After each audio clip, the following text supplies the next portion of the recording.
namna gani sasa tunawekeza kwanza kwenye baadhi ya miundombinu hasa ya kwenda kwenye teknolojia, lakini pili tuweze pia kuangalia uwezekano kwa upande wa ulinzi, kwa maana ya nyakati zinapokuwa utalii umeshuka, basi tuweze kuongeza ulinzi hasa kwenye yale maeneo ambayo yanaonyesha kuwa matukio ya uhalifu yanakuwa makubwa zaidi. Kwa mfano, ukiangalia kaskazini Unguja, kusini Unguja, utalii unakuwa zaidi kwenye maeneo hayo.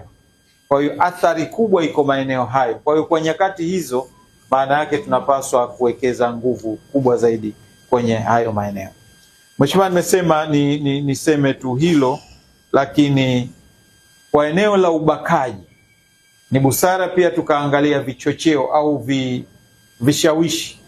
Ni mambo yepi yanayopelekea kuongeza ushawishi wa ubakaji?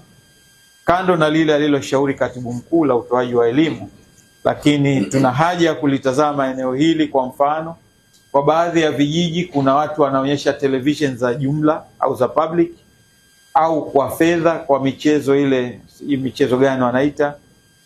Kwa hiyo zile sasa nazo tuone namna gani ya kuzidhibiti kutegemeana na eneo na chachu zile za ubakaji. Tunakuja kwenye AFCON mwakani, Mungu akipenda, 2027. Mbunge mmoja aliniomba kule Wadimani, kituo cha polisi cha Fumba kile tukipandishe hadhi.